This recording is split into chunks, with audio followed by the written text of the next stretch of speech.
जा रहे हैं और भारत में केंद्रीय सरकार की मंत्रिमंडलों में और प्रधानमंत्री नरेंद्र मोदी के अध्यक्ष में जो मंत्रिसभा ने एक डिसाइड कर लिया है कि भारत में आप केंद्रीय सरकार के सभी नौकरी के लिए एक सिंगल एग्जाम होगा, वो है कॉमन एलिजिबिलिटी टेस्ट। और कॉमन एलिजिबिलिटी टेस्ट के अरेंज करेगा एक एजेंसी, वो है नेशनल रिक्रूटमेंट एजेंसी।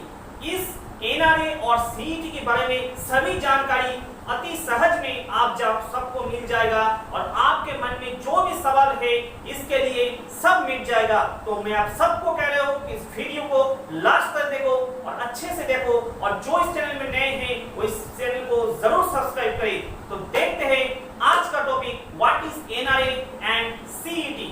तो देखो स्क्रीन पे है कि NRA, what is NRA and CET. अभी तक इस एनआरए और सीईटी के अंदर तीनों एग्जाम लेके आया है केंद्र सरकार ने। क्या क्या? Institute of banking personal selection, IBPS, SSC staff selection committee and RRB railway recruitment board. तो हम सभी जानते हैं कि आईबीपीएस, एसएससी और आरआरबी 3 अलग अलग टाइप के एग्जाम हैं। आईबीपीएस बैंक में रिक्रूटमेंट करता है, एसएससी केंद्र सरकार के सरकारी दफ्तरों में रिक्रूटमेंट करता है और आरआरबी रेलवे के रिक्रूटमेंट करता है। और तीनों अलग अलग एग्जाम होता है, तीनों के अलग अलग प्रीलिम्स एग्जाम, तीनों के अलग अलग मेंस एग्जाम और देन सिलेक्शन। तो सेंट्रल गवर्नमेंट ने क्या किया कि तीनों आईबीपीएस, एसएससी और आरआरबी, आईबीपीएस, एसएससी और आरआरबी तीनों को मिलाकर एक सिंगल एग्जाम होगा, ये करने की ऐलान किया है। और कौन करेगा एजेंसी? देखो, IBPS plus SSC plus RRB prelims exam NRA, national Recruitment agency. कौन सा एग्जाम है होल्ड करेगा? वो है सीईटी, कॉमन एलिजिबिलिटी टेस्ट। समझ में कि एनआरए क्या है? एनआरए एक एजेंसी है, नई बनने जा रहे हैं। वो क्या करेगा? इस आईबीपीएस, आरआरबी और एसएससी इन तीनों एग्जाम के प्रीलिम्स एग्जाम एक होगा। और इस प्रीलिम्स एग्जाम पास करने के बाद, अगर आप प्रीलिम्स एग्जाम के कट ऑफ मार्क्स क्लियर कर दिए हैं तो आप बैंक, एसएससी और रेलवे किसी भी के मेंस एग्जाम देने के लिए कामयाब आप हो जाएंगे। और तीनों एग्जाम का नाम क्या है? Common eligibility test. तो चलो हम जान लेते हैं और कुछ जानकारी। तो देखो, कॉमन एलिजिबिलिटी टेस्ट क्या है? The Union Cabinet on 19 August approved the creation of NRE, National Recruitment Agency. कब किए थे? 19 अगस्त, बजट 2020 में। For conducting a common eligibility test CET to replace multiple examination for recruitment to central government jobs examination to be held in 12 languages. अर्थात भारत के मंत्रिमंडलों ने क्या डिसाइड किए हैं कि एनआरए एक एजेंसी को तय करेंगे और ये एजेंसी कॉमन एलिजिबिलिटी टेस्ट का अरेंज करेगा सेंट्रल गवर्नमेंट जॉब के लिए। और 12 भाषा में होगा, 12 भाषा में, 12 इंडियन मेजर लैंग्वेज। एक बहुत ही खास बात है सभी स्टूडेंट के लिए। जो गुजरात का स्टूडेंट है, मुझे तो लगता है कि गुजरात एक मेजर लैंग्वेज होगा तो गुजराती में वो एग्जाम दे पाएगा। जो बंगाल के एग्जाम जो कैंडिडेट है वो बंगाली में एग्जाम दे पाएगा। एक बहुत ही खास बात है आप सभी के लिए। और कुछ जानकारी देखिए, CET will held twice a year, हर साल 2 बार करके इस एग्जाम अरेंज होगा।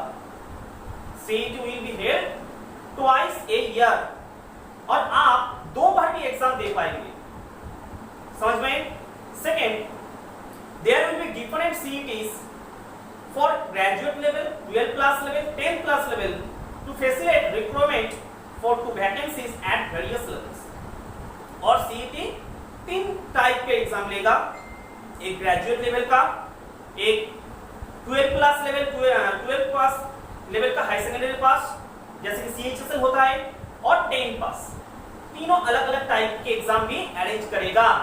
CET will be conducted in 12 major Indian language। जो सबसे खास बात है, अभी तक बैंक और SSC का एग्जाम के लैंग्वेज दो भाषा में होता था, एक है इंग्लिश और एक है हिंदी। इस CET में 12 इंडियन लैंग्वेज में होगा, समझ में? और एक बात है, CET will cover recruitment made by 3 agencies SSC, IBPS and RRB। पहले बता चुके हैं कि 3, अभी तक तो 3 है, बाद में और कुछ एजेंसी आ सकता है इसके CET के अंदर। अभी तक तो 3 है, SSC, IBPS और RRB। अब हम देख लेते हैं कि स्टूडेंट्स के क्या क्या एडवांटेज मिल सकता है इस CET के बारे में। देखिए पहला वाला जो है, remove the hassle of appearing in multiple examinations. अर्थात लगता है, मानो कि आप एक कैंडिडेट हो और आप SSC के लिए अपीयर करते हो, IBPS के लिए भी अपीयर करते हो और RRB के लिए अपीयर करते हो, तो इस CET में आप केवल एक एग्जाम के लिए अपीयर करोगे और 3 एग्जाम आप देने के लिए कामयाब हो जाओगे।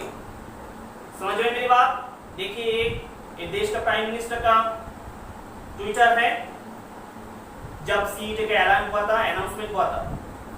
चलो देखते हैं दूसरे बात, single examination fee would be reduce financial burden that multiple exams imposed. Exam अब जब देने के लिए तैयार करते हो तो आपको फीस देना पड़ता है। अगर आप जनरल और ओबीसी हो तो आपको 600-700 रुपए देना पड़ता है बैंक एग्जाम में, SSC में 100 रुपया और RRB में 500-600 रुपए आपको देने पड़ता है। तो इस CET में क्या होगा, क्या फायदा आपको मिल रहा है कि एक सिंगल फीस आप दोगे और इसी फीस के हिसाब से, एक फीस के देके आप 3 टाइप के एग्जाम देने के लिए आप कामयाब हो जाओगे। तीसरी बात, applicants are required to register on a single registration portal. आपको एक पोर्टल में एप्लीकेशन करना है, 3 अलग अलग पोर्टल में नहीं। और no need to worry about clashing of examination dates. CET जब हो जाएगा, अगले 2021 से होने के लिए तैयार हो रहे हैं, देश की सरकार तैयारी कर रहे हैं, तो CET जब लागू हो जाएगा तब आपको ये मान सकते हो कि एग्जाम होगा और जो डेट देगा उसी डेट में होगा। डेट के लिए आपको परेशान होने की कोई जरूरत तब नहीं होगा। समझ में इस CET के बारे में? और क्या क्या है कि जो एज का जो लिमिट है वो SC, ST, OBC के लिए कुछ छूट दिया जाएगा।